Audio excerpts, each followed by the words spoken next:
And the split cam is doing dotted lines. I don't know what to do. Oh, did it connect to the camera? Maybe it needs to be restarted. The app split cam. I closed it and restarted it. Oh. In the split cam, did it connect to our camera? It did not. Oh. I'm going to just use my camera. Okay. Yeah. I'm just trying one more time. Oh, yes, finally.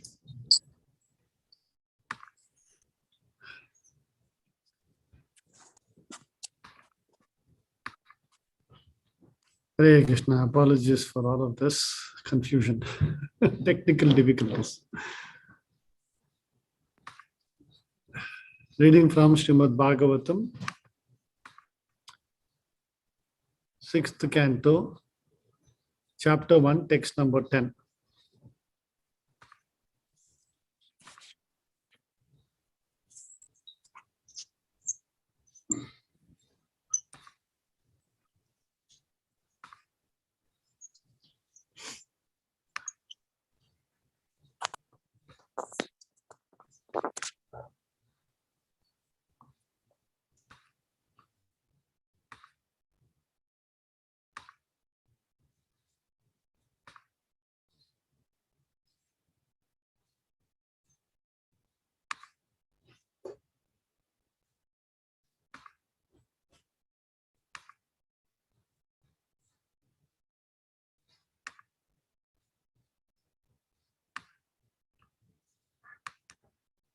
Please repeat after me.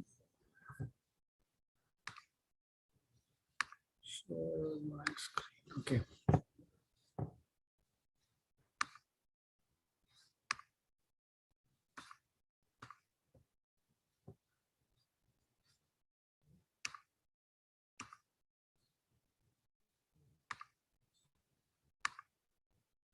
Kvachin nirvartate abadhrat. Kvachin nirvartate abadhrat. Kvachit charati tat punaha. Kvachit charati tat punaha. Prayaschittam atho apartam. Prayaschittam atho apartham. Manye kunjara sauchavat. Manye kunjara sauchavat.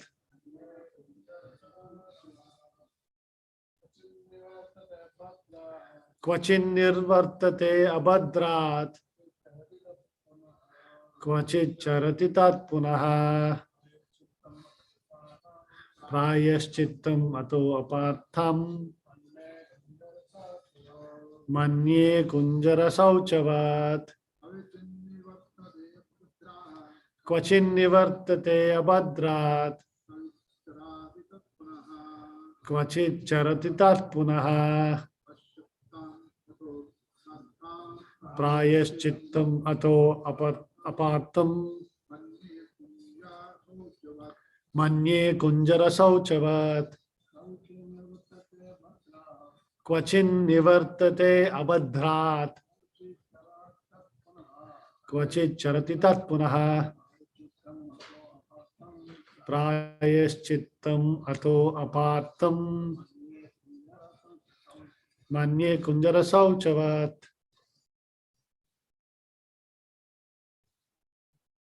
Word to word translation. Kvachit, sometimes. Nivartate, ceases. Abadhrat, from sinful activity. Kvachit, sometimes. Charati, commits. Tat, that sinful activity. Punaha, again. Prayaschittam, the process of atonement. Atho, therefore. Apartham, useless. Manye, I consider. Kunjara Sauchavat, exactly like the bathing of an elephant. Translation and purport by His Divine Grace A.C. Bhaktivedanta Swami Srila Prabhupada. Translation. Sometimes one who is very alert so as not to commit sinful acts is victimized by sinful life again. I therefore consider this process of repeated sinning and atoning to be useless. It is like the bathing of an elephant. For an elephant cleanses itself by taking a full bath, but then throws dust over its head and body as soon as it returns to the land. Purport.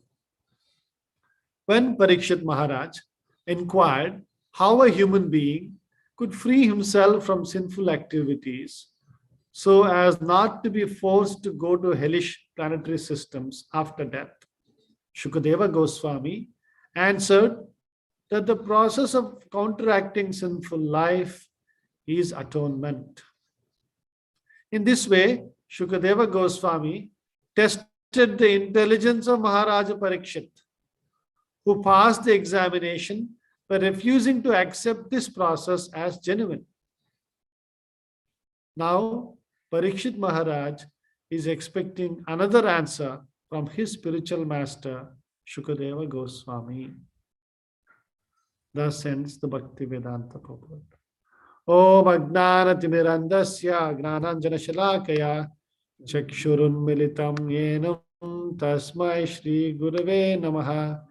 Nama Om Vishnupadaya Krishna Prestaya Bhutale Srimate Bhaktivedanta Swamin Itinamine Namaste Saraswate Deve Gauravani Pracharine Nirvisesha Shunyavadi Pasyata Deshatarine Jai Shri Krishna Chaitanya Prabhu Nityananda Shri Advaita Gadadhara Srivasadi Gaura Bhaktarunda Hare Krishna Krishna Krishna Hare Hare Hare Rama Rama Rama Hare Hare.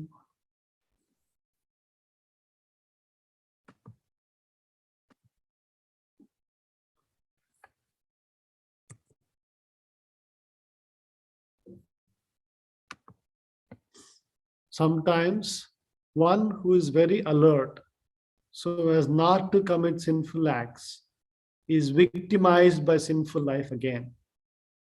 I therefore consider this process of repeated sinning and atoning to be useless. It is like bathing of an elephant.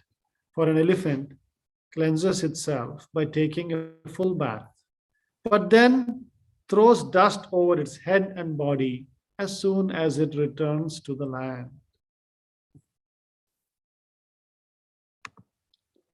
So we see here an interesting conversation between Parikshit Maharaj and Shukadeva Goswami. And Srila Prabhupada is very nicely saying that this was uh, a spot test, unannounced exam that Shukadeva Goswami was giving to Parikshit Maharaj. Right?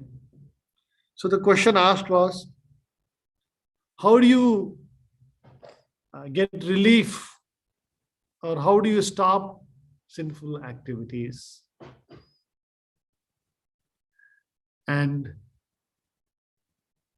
Shukadeva Goswami had said, oh, you do atonement. That is the way of giving up. Parikshit Maharaj is saying, no. This, if you keep doing atonement, but still the urge to do sinful activity does not go away. Just like the bathing of an elephant. So we should understand a few things.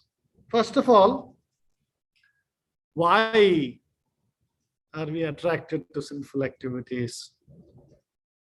Why does this verse say that despite our efforts, see, this verse is not telling very sinful person, it is difficult for them to not to go back to sinful life.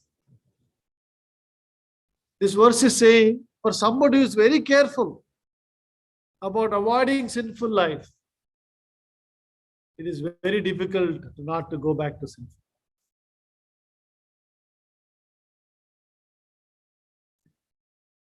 So what is the root of sinful life? Anybody of desires for enjoying or sense gratification? See, that is the root cause of sinful life. As long as a living entity has a desire that is not connected to Krishna, not connected to getting his happiness or her happiness from serving the Lord, then invariably that sense gratification will lead you to sinful activities. Actually, the history of the Catholic Church, Christianity, is a very good example of understanding this. See, initially Christianity began in the 1st century AD, like a special fringe religion, right? Think of what is ISKCON today, Krishna consciousness movement. It is practiced by, if you add all over the world, by maybe a few million people to some level. But it is still not considered a predominant religion in this world, right? So Christianity also began like that. There were a few ardent followers, very strictly they were following. And then slowly, after Jesus Christ went back to Godhead, he had left 12 apostles, 12 of his followers who were preaching in different parts of the world.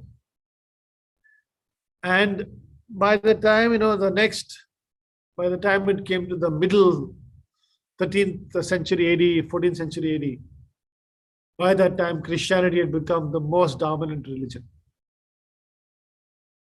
At that time, Pope was the head of the church, and the Pope was actually more powerful than even big kings. The Pope had his own army, he had his own treasury, and what the Pope decided was actually law. In fact, many matters of right and wrong were not decided in civil courts. There were no civil courts like that well established. The king used to have courts and all that. But most of the things were being decided by the Catholic Church. During this time, there was a protest by many people that the church had deviated from the original principles of the Bible. And that is connected to this verse. The Protestant movement was started at that time by one German saint, uh, German, he was one of the members of the church, Martin Luther. So one of his main complaints was the Catholic Church over the period of time, this concept of atonement was also very prominent in the Christian mystery.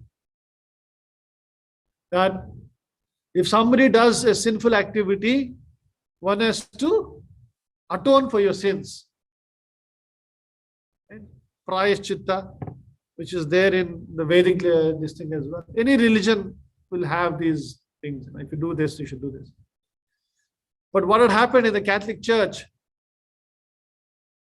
it had come to a point that they were selling atonement. There was a price associated with most sins. It's called indulgences. And they were not that, it was very, it became, it was not the intention of Christianity, it became like. And they would use that money to run the churches and build churches and all. So, a person would come, oh, I'm so sorry, I committed this theft, or I cheated somebody. Okay, you said you're sorry, give me this much money. If you've seen in churches, they have this confession. They'll have a room. You go inside the confession room, and there'll be a priest on the other side. Right? They will have a curtain. Right? Because usually the priest, nobody can see who the person is. They'll just go there and say, no, sorry, Father, I have sinned. And they'll confess their sin. See, the beginning of this practice, it's very nice and philosophical, right? And very scientific also. You go and, you confess your sin and don't do it again. And in the Christianity, there is understanding that you have surrendered to their Guru, Jesus Christ, and that will absolve you from your sinful act. Principles are all correct, but the application of this thing became so distorted. So people started going, I did this. Oh, I did adultery. Okay, give this many $1,000.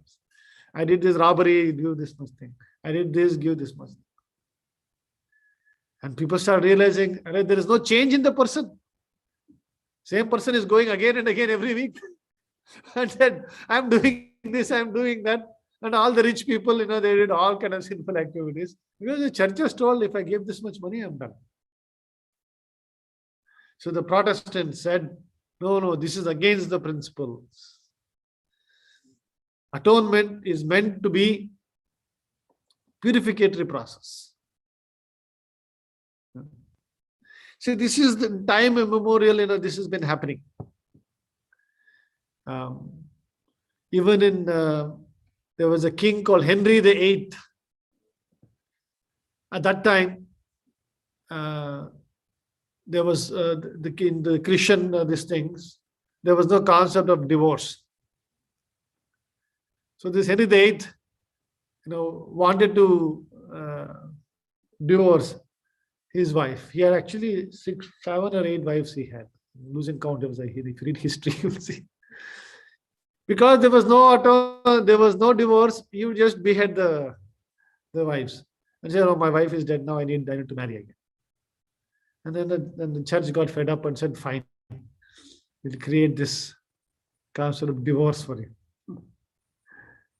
So like this, the urge of a living entity to do sinful activities does not go away.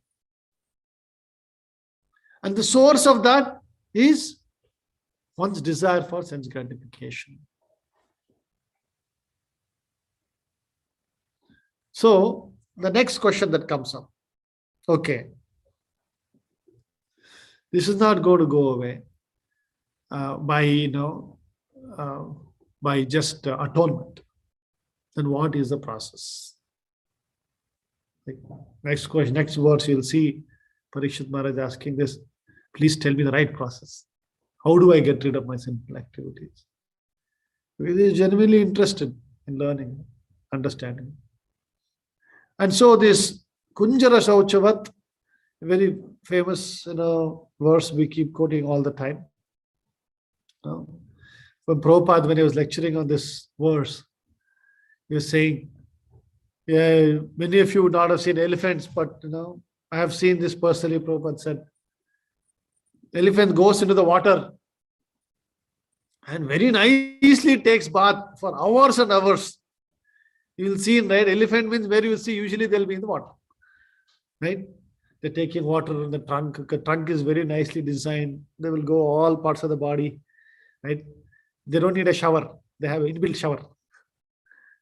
And they're taking water, and every part of the body they're nicely cleaning for hours and hours. And then what happens? They'll come to the shore and then take mud and do the same thing all over again. Right? And so, very similarly, living entities who are deeply caught up in sense gratification will keep doing this. Then the question becomes, why is this world created like this?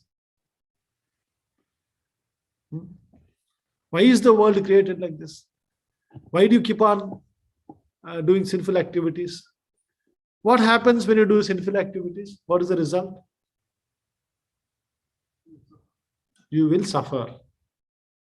Right? Let's take some examples. I'll ask the people on there are a few people on this thing also. I'll ask someone there over there and I can ask over here.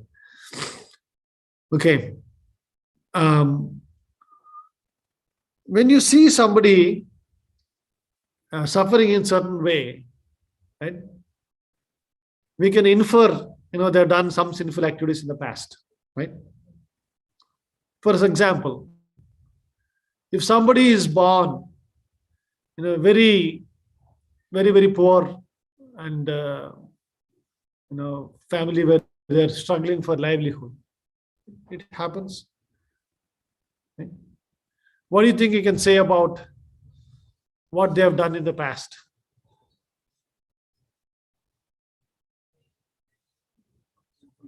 Sorry, they did not? They did not care for the money. What do you mean by they did not care for the money?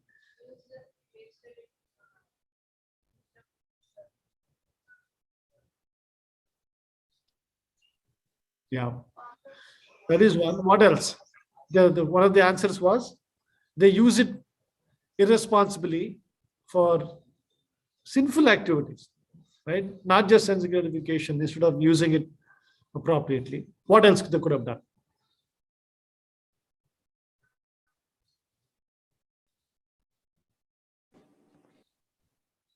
They would have stolen the money. They would have stolen the money, or they would have found very unfair means, illegal means of acquiring money. Right? So, when the material world is designed, when you do things like this, suffering is given. It is suffering, right? If every day you don't know when you'll get food, whether you'll get food or not. So many people are there who are sleeping hungry. Right? It's not an easy, very painful thing. Right? Now, if that pain, what is the purpose of giving that suffering? Anybody on the Zoom session want to say? What is the purpose of giving that suffering? To reform yourself. To reform yourself. To realize the mistake. A person should become contemplative. Why am I suffering? There must be something that I have done. Let me now understand what is the right way of doing things. Right? The punishment itself, it is not just like atonement, right? Oh, you're repenting, and then again you'll do sinful activity. So the punishment itself is not going to purify you. The punishment is meant to make you reflective, to do some introspection. And if you keep on being reflective and introspective, ultimately you want to know what is the solution. Just like Parishma, what is the solution? That inquisitiveness will come. Oh Lord, that Paramatma is there in the heart. And Paramatma will take you to a spiritual master who will give you the right process of purifying yourself and going back to Godhead. There is a very nice painting Srila Prabhupada instructed his disciples to do. It's one of the plates of Chaitanya Charitamrita in the Adi Leela. There is a painting of a spiritual master who is sitting on a desk. There is some disciple sitting down there, and there is a picture of the deity. Like in houses, you have an altar. Like an altar is there in the background. And if you notice in the picture is of Paramatma sitting in the spiritual master's heart, and there is a Paramatma sitting in the devotee's heart. And the plate reads, Krishna instructs a devotee on the path back to Godhead from within and without. From within as Paramatma, and from without as the spiritual master. Right? So this purpose of this punishment is to cause you to introspect, to say, what is this? Then you have to go to a right path. Even then also, if you're trying to be, if your intentions are not to find a permanent solution, many people, right? I'm having this suffering. I heard if I go to this Baba, that Baba, they'll bless me and my suffering will go away. If that is your intention, what will Paramatma do? He will take you. Right? That is why if you see, all these different, the many people call themselves God or God-men, all these people. Why are they so popular? Right? Why are there so many of them? Because that living entity is suffering. But instead of thinking, what is the solution for this suffering? I want to, they're not even thinking that I did something, that's why I'm suffering. They're only thinking, I'm suffering, I want relief from the suffering. Right? There is no acceptance that, the suffering is coming because I did something wrong. See, this was one of the great tenets of the Vedic understanding. Srila Prabhupada used to say, even a poorest man, even a beggar on the street knows this concept of karma. If I do something bad, I'll get bad reaction.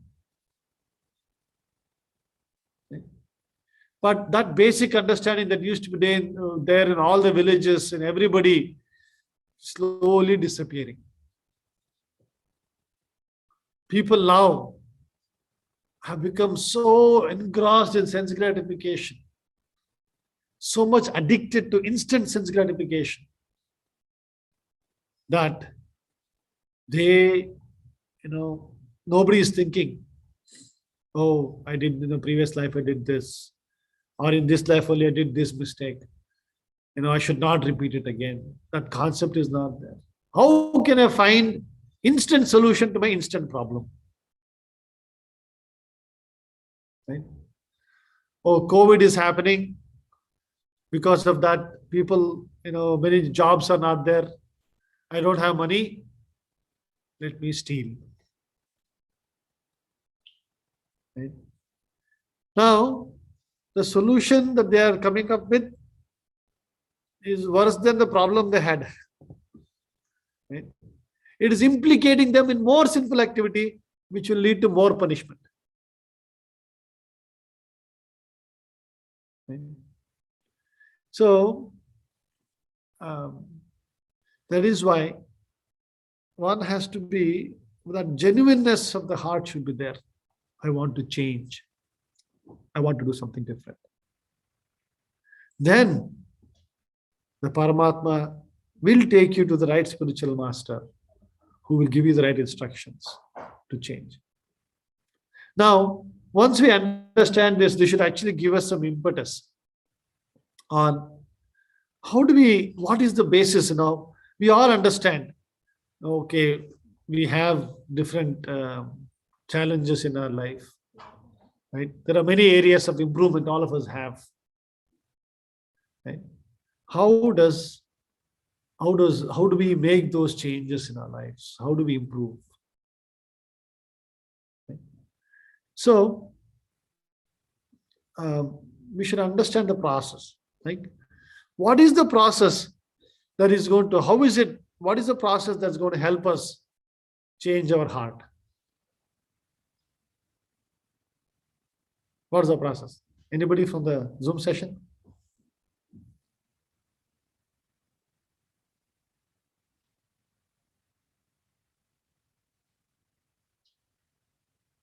Chanting of the holy name. Chanting of the holy names. Right? This is the most powerful process. Kalo dosha nidhe rajan asti eka mahagunaha kitna deva krishnasya mukta sangha paramachet. It is the most powerful process of cleansing the heart from within. So one should understand that as long as we're all here in the material world, we are all going to have some root and seeds of these sinful activities in our lives. Any amount of, any material inabilities that we are experiencing, right? What are the different kinds of challenges, we could say we are experiencing? Normally we could experience as devotees, that could be tied to some activities we've done in the past. Any examples?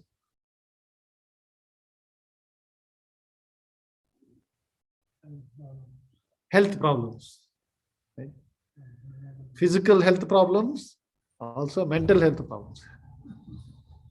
Physical health, actually, very less problems will be there, right? So many people will have so many diseases. At different parts of our lives will get disease, and the mind will amplify that. Depending on how much of you're giving your mind a free hand, it can amplify 1x, 5x, 10x, 100x. What else?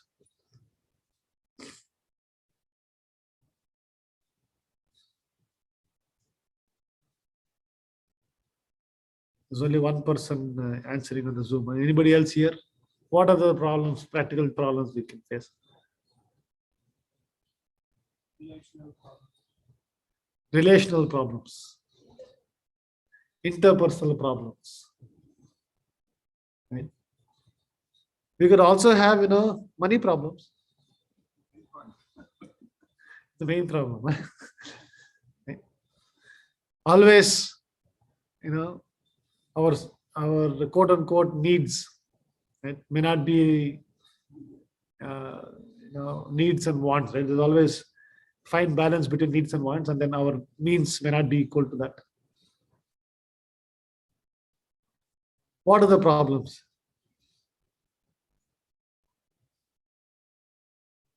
These interpersonal problems, somebody said. We might understand also sometimes. Sometimes, devotees by the previous vasanas, that they'll have a short temper.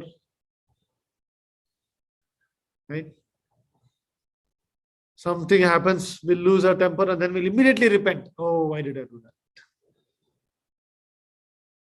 Right? or you could have, an inability to, to deal with conflict mainly. It is becoming a major problem in the current world today, especially the newer generation. What is happening is, in this internet world, right? Somebody does not like you, they'll dislike you, like they'll go and put a dislike button or something, right? What do? You will go block them, right? You can block them instantly. And so this, you stop receiving the calls, you stop messaging them. Children, they're exposed to this culture and they start thinking, oh yeah, if I don't like somebody, I don't like this person, I'll block them.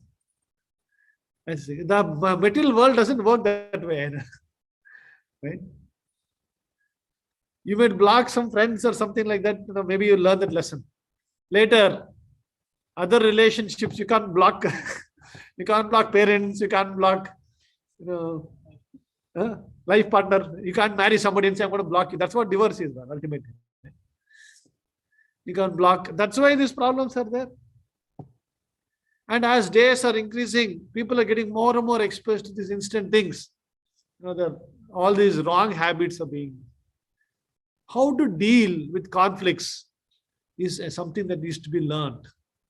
Because conflicts will always be there. And in this Kali Yuga, especially the age of quarrel and hypocrisy, situations are created, even if you have the best of intentions, situations will be created where, somebody will, everybody can't be good all the time. Somebody will slip something and do something, say something. How do you deal with that situation? Right? Just because one person says something, that doesn't mean that all the good things they did with you, all the good relationships they had with you, interactions they had with you, does it all disappear overnight? 1 second, one word, and it's all gone. Right? That kind of dealings is very rajasic and tamasic dealings. Hate, Jai Shri Prabhupada. Anger, hate, vengeance. These are all, vengeance and all these things are tamasic. Right? Rajasic dealing with these things is tit for tat. You did this, I will do this. Right? They said a tit for tat will make both people blind. Right? Ultimately, both of them will become blind. An eye for an eye will make both blind. So one has to understand how to build concept of tolerance, how to deal with situations, how to see things in a better perspective. And we should understand that the ultimate, most important process for us is chanting the holy names of the Lord. And as long as devotees are taking the medicine properly, that should be the only concern. Is the person taking medicine properly? Are they chanting? Are they hearing? Are they taking prasadam? Are they taking devotees association? If they're doing this much, then everything else, everybody should tolerate. And have faith. This process is so powerful, so effective. It might not happen in 1 day, 2 days, 5 days, but over time, right? The process is very powerful, but we are not taking the process properly. Even if the ineffective way we take the process, within a matter of 5 years, 10 years, 20 years, you will see the person will completely change. Their heart will get completely cleansed and they'll develop so much maturity and so much of proper way of dealing with this world. So we should understand that the desire for sinful activities will only go away when we start engaging in the service of the Lord and getting all our desires through the Krishna prasadam, different kinds of prasadam of the Lord. And we should also develop this understanding that as long as we are here in this material world, we'll all have challenges. As long as we're taking medicine properly, we should feel confident that the devotees' hearts will change and they'll become nice, wonderful Vaishnavas and start exhibiting all the great qualities of Vaishnavas and Brahmanas. Right? Many places, 26 qualities of devotees we were reading the other day. They'll all start manifesting in the person's heart. And so we should have patience and tolerance. Okay. It's time for Aarti, I think. We'll stop here. Anybody's any quick questions or comments? Okay. Granthrat Srimad Bhagavatam ki, Jai Shila Prabhupada ki, Bol Premanande.